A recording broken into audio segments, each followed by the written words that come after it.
¿Cómo están, chicos? ¿Cómo les va? Muy buenos días con todos. ¿Cómo han pasado? Buenos días. Buenos días, Buenos días, licenciado. buenos días, profe. Buenos días, Buenos días, Licey. Licey.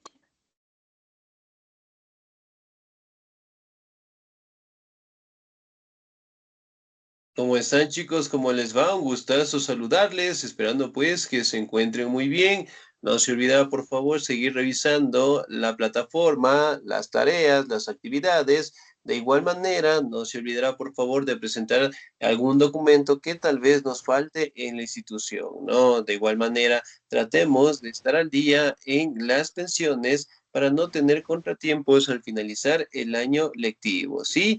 Bien, chicos, vamos a seguir avanzando, por favor, en nuestro contenido. Y el siguiente tema que nosotros vamos a revisar es acerca de la reforma, ¿no? La reforma, en este caso, que fue una serie de parámetros administrativos, en este caso, que cambiaron dentro de la iglesia, ¿no?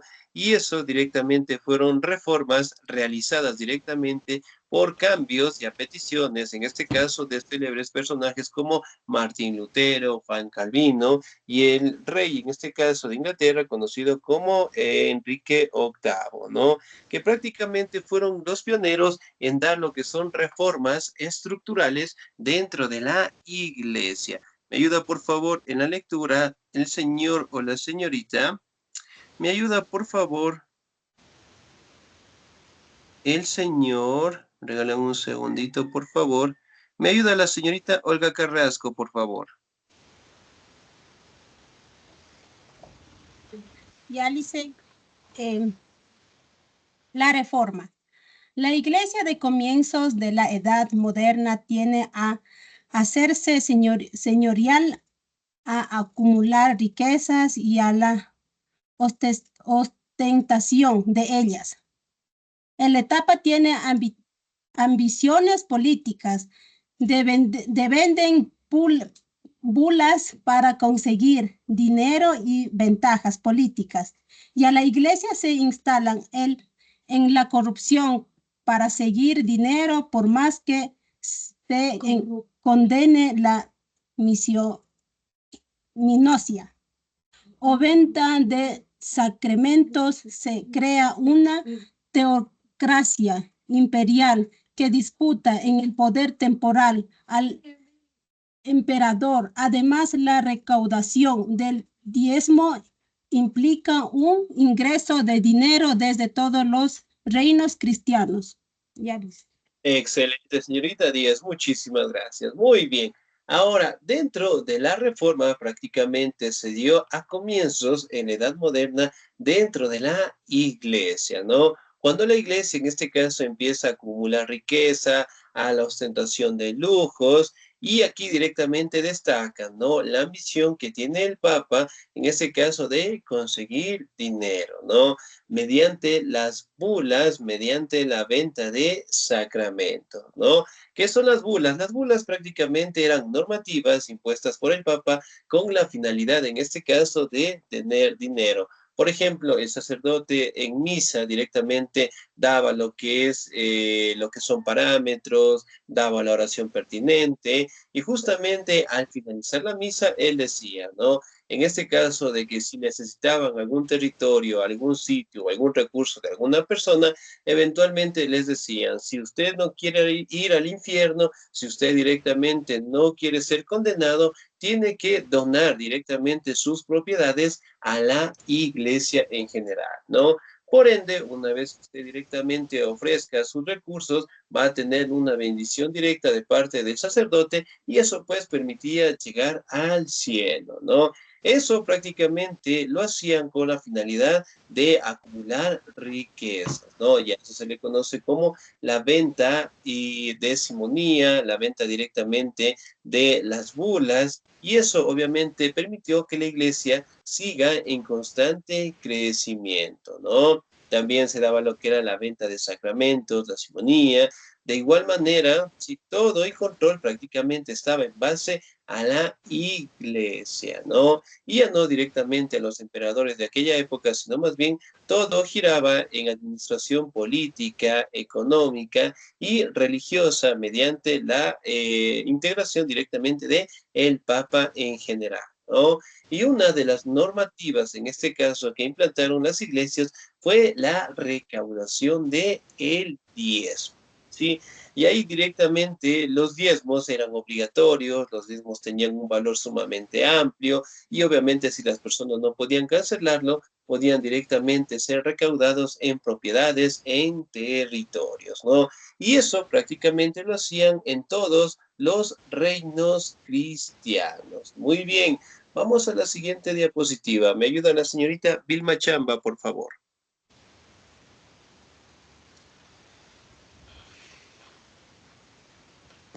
Ya le dicen, buenos días. No dice. Dice la reforma, en contra de esta tendencia de obsesión y lujo está el humanismo, que aboga por una religión interior y personal, en oposición a la religión pública de los grandes actos. Esta idea hará que algunos miembros de la Iglesia adopten posturas en contra de la actitud de Roma e intenten reformar la vida eclesiástica para hacer de ella un modelo moral más acorde con la predicación y el mensaje de la Biblia ante la sociedad. Gracias, Licen. Excelente, señorita Díez, muchísimas gracias. Muy bien. Ahora, si bien es cierto, cuando la iglesia empezó a tener lo que es una riqueza exorbitante, cuando directamente empezaron a lucrar directamente de la fe, eventualmente el humanismo, una corriente sumamente fuerte de aquella época, también estableció lo que son normativas o conductas y errores que la iglesia estaba directamente cometiendo, ¿no? Entonces, prácticamente no cumplían con los parámetros que prácticamente menciona en la Biblia, ¿no?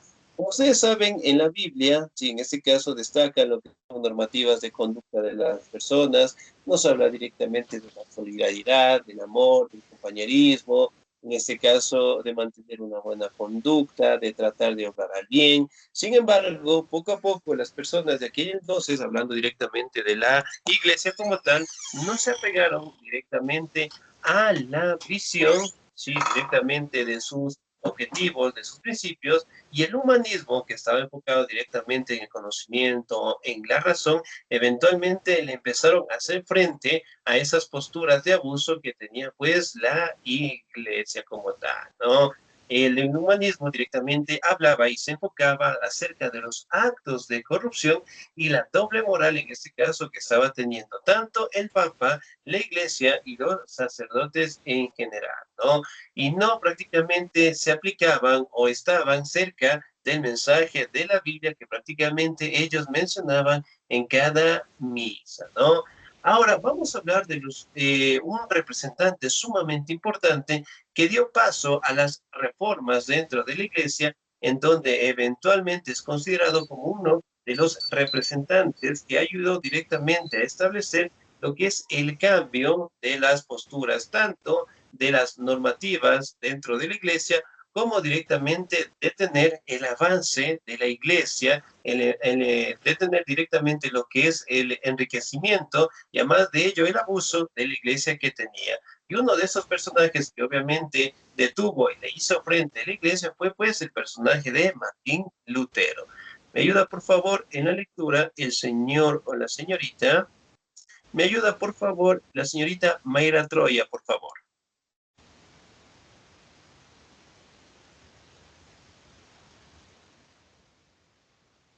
Señorita Troya, ¿estamos ahí?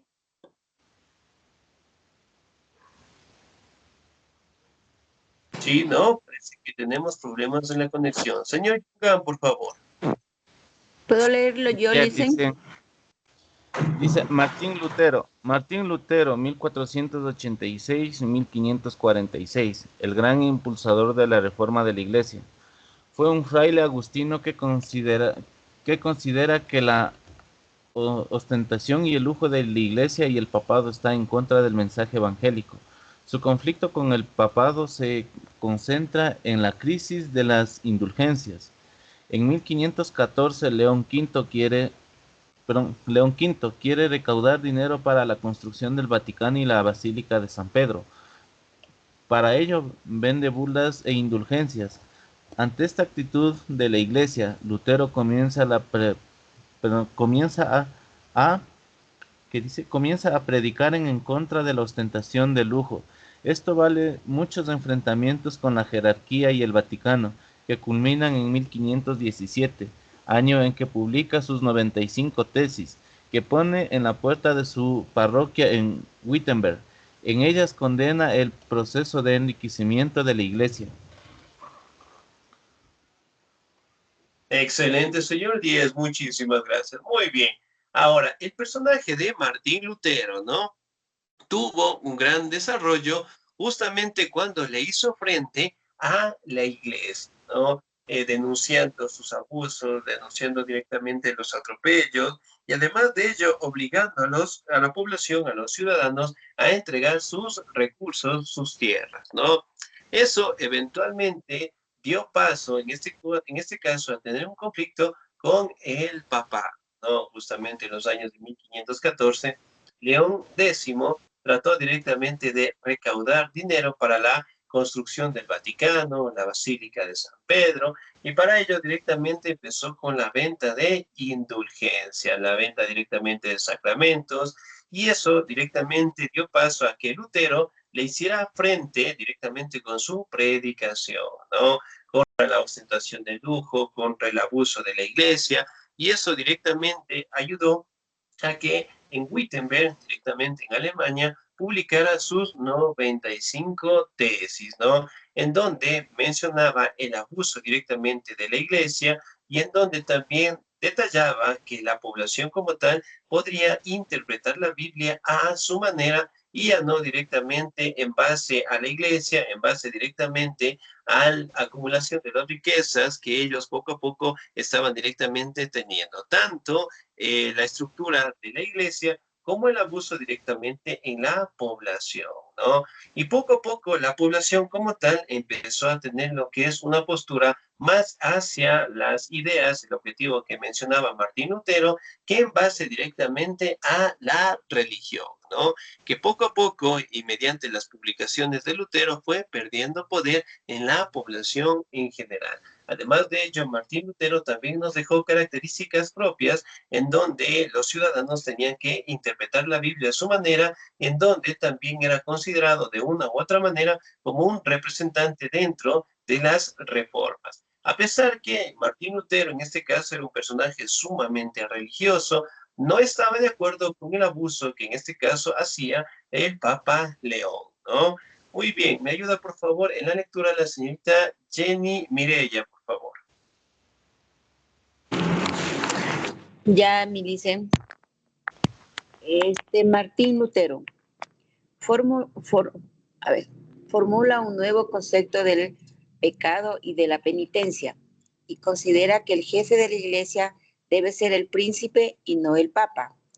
Lutero considera que la salvación solo se consigue a través de la fe. No importan los actos que se hagan, ya que todo el mundo es pecado. Solo la fe salva al hombre. La actitud intransigente de Lutero y del Papa termina con la excomunión de Lutero en 1520. Pero Lutero encuentra el apoyo de los príncipes alemanes, ya que les da poder sobre la iglesia y continúa sus predicaciones ganando príncipes y consolidando nuevas iglesias nacionales. Sus tesis se difunden por Alemania, junto con otros escritos.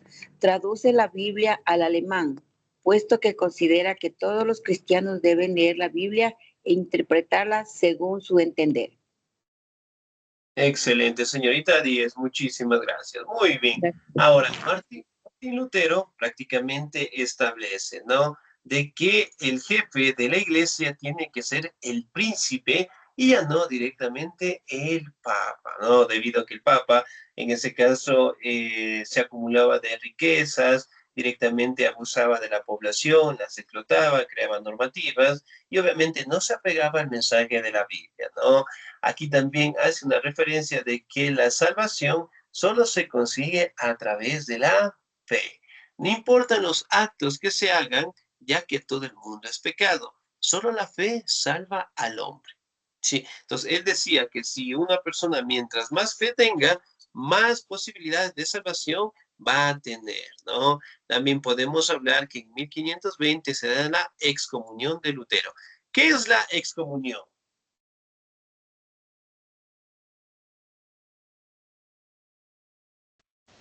Es cuando lo retiran de la iglesia, cuando ya no ¿Se llega a deja de ser ser papa? perteneciente a la iglesia, deja de ser un miembro de la Cuando iglesia. lo comulgan podría ser licenciado. Ya, Que muy deja de bien. ser papa, Obviamente dice. lo expulsan directamente de su fe religiosa, ¿no? Aquí también podemos determinar que Lutero encontró apoyo en los príncipes alemanes y eso dio paso a una serie de cambios también, ¿no?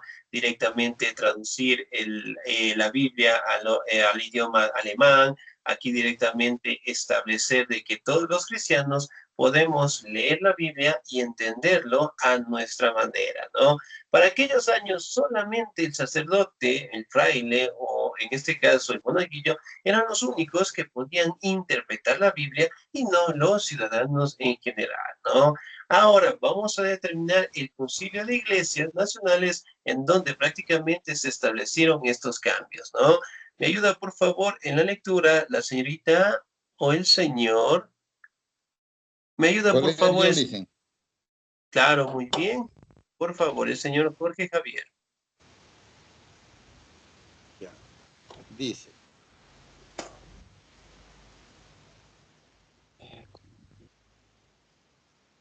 Utilizada la lengua alemana o la lengua vernácula en sus ritos, puesto que piensan que en el pueblo debe entendérselos, exalta la nobleza cristiana de la nacionalidad alemana e invita a los principios a conocer un concilio de iglesias nacionales públicas de la cautividad babilónica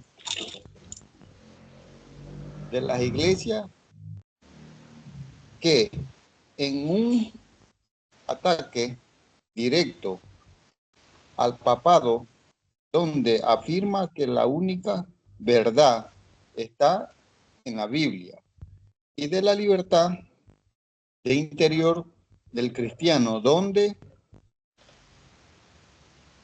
defendiéndose de la salvación, porque la fe niega la doctrina de la iglesia y sus sacramentos, defendiéndose de la fe en Cristo.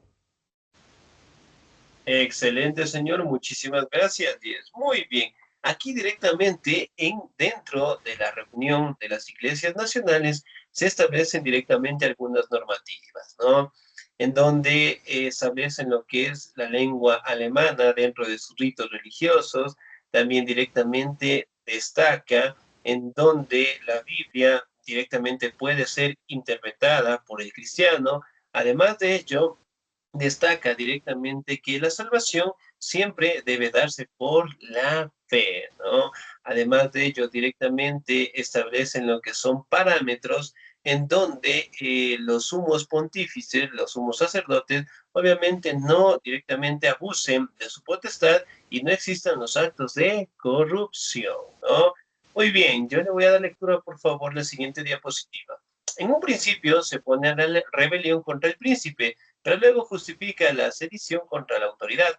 Tras la revuelta de los caballeros renanos entre 1522 y 1523, la revuelta de los campesinos entre 1524 y 1525 y la terrible represión que desencadenó por parte de los príncipes católicos y el emperador, Juan Calvino, 1509-1564, es otro de los reformadores de la Iglesia y fundador del movimiento puritano. Sus tesis están directamente influidas por las de Lutero, pero las ha adaptado a las necesidades de la burguesía urbana suiza. Aquí directamente podemos establecer, ¿no? De que se dieron pues una serie de rebeliones en Alemania, una de las rebeliones de los caballeros renanos, la revuelta de los campesinos, ¿sí? Y la crisis directamente que tuvieron la represión de los príncipes católicos sobre la población en general, ¿no? Si bien es cierto, poco a poco la población ya no aceptaba las normativas de la iglesia, poco a poco ya fueron aceptando las posturas que tenía directamente Martín Lutero, y cada uno de ellos obviamente ya empezó pues a perder, por decirlo así, la fe dentro del papado. Y además de ello, prácticamente la religión, al darse cuenta que la influencia de Lutero era muy grande, eventualmente se obligó a tener lo que son reformas, ¿no? Eso directamente es tratar de que ya no exista el diezmo obligatoriamente o tener una cantidad en donde los feligreses tenían que aportar, sino más bien trataban directamente de acoplarse, ¿sí?, a lo que Lutero mencionaba, ¿no? Además de ello, aquí aparece lo que es el personaje de Juan Calvino, que fue otro de los representantes del movimiento puritano, en donde también estaba de acuerdo con la postura que mencionaba pues Martín Lutero, ¿no? Y sobre todo también mencionaba que la Biblia, que la religión como tal, tiene que directamente interpretarse a lo que se hace mención dentro de sus sagradas escrituras, hablando directamente de la Biblia, el tratar directamente de apegarse a la salvación, de apegarse directamente a la fe como tal, ¿no? Una de las características propias, en este caso de Calvino, fue la predestinación, ¿sí? Ahora, la siguiente diapositiva nos habla directamente de que él mencionaba, sí, de que todo el mundo también es pecado y que el hombre no puede hacer nada para salvarse. Debe tener fe en Dios y ser uno de los elegidos por Dios para directamente ser salvado, ¿no? Entonces, él decía que la persona tiene que realizar actos buenos, actos nobles, que permitan ser dignos de salvación. Además de ello, también mencionaba que el trabajo es parte fundamental, ¿sí?, de la fe, en este caso, y que obviamente todos lo tenían que hacer.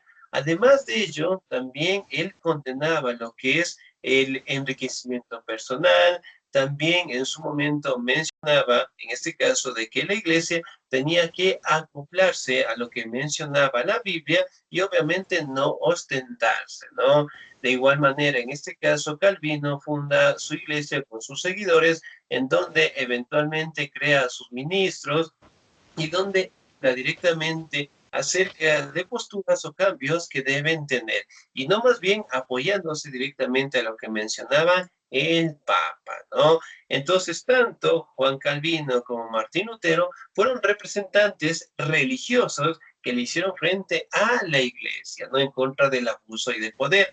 Ahora, otro de los representantes, y en este caso fue un monarca, el Enrique VIII, en ese caso que nosotros lo conocemos, prácticamente fue un personaje que buscó la manera de divorciarse, en este caso, de su esposa, hablando en los años de 1534, y es uno de los representantes de la iglesia anglicana. Él prácticamente quería tener un hijo varón, ¿sí? Y como ustedes saben, no logró tener. Entonces, en ese caso, buscó el divorcio, buscó separarse algunas veces con la finalidad de tener un varón. Sin embargo, acá directamente, para aquellos años, el divorcio era totalmente prohibido y parte de la religión establecía de que esto no estaba en los consignios de Dios. Por ende, Enrique VIII también fue excomulgado y expulsado directamente de la Iglesia Católica, ¿no? Y de ahí, directamente con el pasar del tiempo, se crea la iglesia anglicana con diferentes factores en donde prácticamente permitan divorciarse, ¿no? Ahora, vamos a determinar cómo fue el crecimiento de la contrarreforma. Me ayuda, por favor, en la lectura la señorita Carmen Estefanía, por favor, ¿estamos ahí?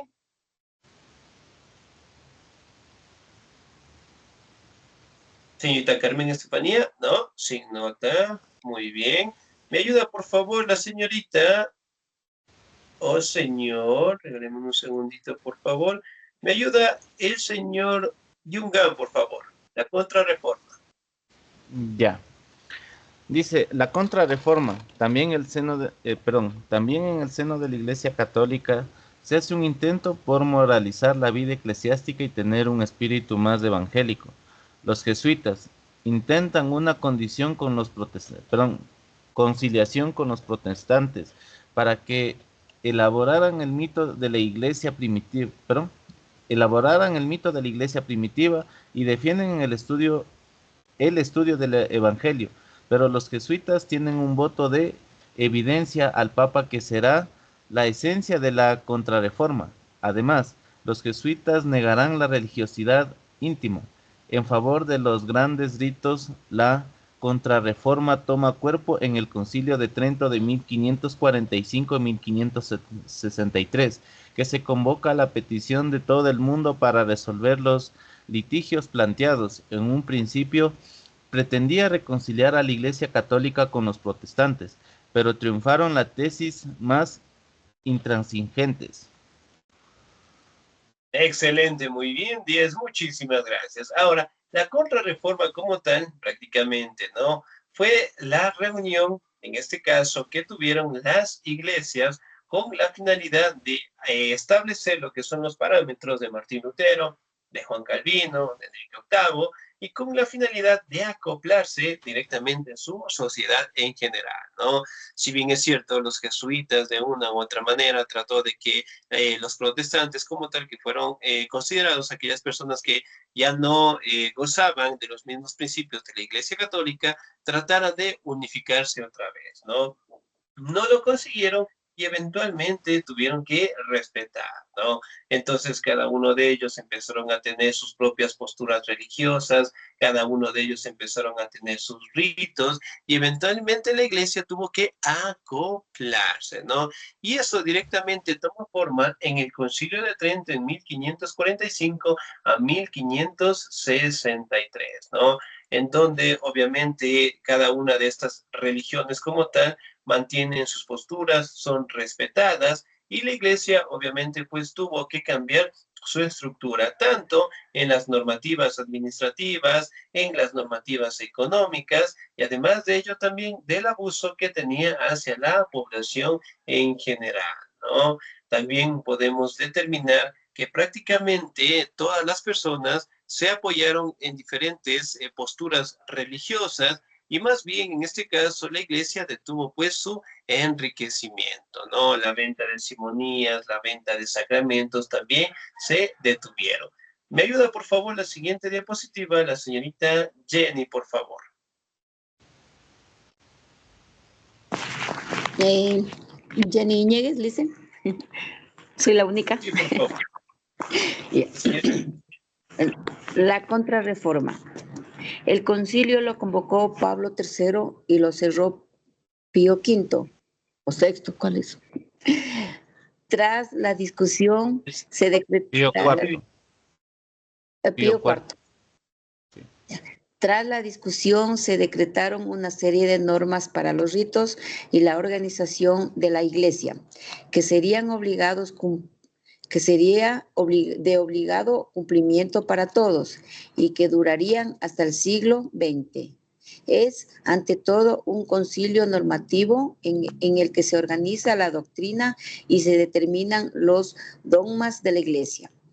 Declara que solo el clero tiene potestad para interpretar la Biblia y que la fe en Dios es fundamental para la salvación, así como las buenas obras. Se estipula el uso del latín en las ceremonias y se reafirman el poder jerárquico dentro de la iglesia. La Inquisición se convierte en la guardianía de la doctrina de la iglesia y la defensora del concilio. La Inquisición se había creado para perseguir las herejías, no a los infieles. Excelente, señorita, muy bien, 10, muchísimas gracias. Ahora, aquí podemos determinar, ¿no? Que dentro de la contrarreforma, dentro del Concilio de Trento, prácticamente se establecen nuevos parámetros, ¿no? Aquí directamente destaca que el clero tiene la potestad para interpretar la Biblia, sí, también los ciudadanos, que la fe en Dios es fundamental para la salvación y así también como las buenas obras, ¿no? Aquí también se utiliza el latín en las ceremonias, se reafirma el poder jerárquico dentro de la iglesia y también se habla de la creación de la Inquisición o el Tribunal de la Santa Inquisición, ¿no? Que como ustedes saben prácticamente era un organismo que se dedicaba a castigar directamente a los infieles, a aquellas personas que no estaban en base a su religión y obviamente pues los torturaban de las peores maneras, ¿no? Sin embargo, en la Contrarreforma prácticamente y en base a las denuncias de Lutero, en base a las posturas directamente de Juan Calvino, obviamente pues se dio paso directamente a las reformas estructurales y además de ello poco a poco tener lo que es la aceptación de las nuevas posturas religiosas, ¿no? Aquí también podemos establecer que dentro del concilio también se da lo que es una educación para el pueblo, en donde se establecen las ciencias humanas, las ciencias sociales, y además de ello se logra determinar directamente cómo la cultura crece directamente en la iglesia, tanto en la iglesia, en la población, en la ciudadanía en general, ¿no? Lo que sí establece lo que son parámetros en donde la iglesia directamente ya no explote a la población en general y además de ello no se enriquezca, ¿no? En base directamente a la postura de las enseñanzas de la Biblia en general, ¿no? Y como ustedes saben, al día de hoy nosotros directamente contamos con una infinidad de religiones, cada una de ellas mantiene sus propias costumbres, sus propias tradiciones, y además de ellas directamente pueden convivir, ¿no? Y cada una en este caso tiene su propia visión religiosa y obviamente pues las religiones más grandes tienen que aprender a tener una convivencia en general. Ahora, la pregunta sería, ¿será que la iglesia al día de hoy ha perdido poder o se mantiene dentro de la cúspide de nuestra sociedad? ¿Qué opinan ustedes? Se ha perdido un poco. Se mantiene, Liz todavía. Se ha Es que, perdido un por poco el ejemplo, poder. es que también hay que separar lo que es la iglesia con el Estado y la iglesia en sí. En este caso,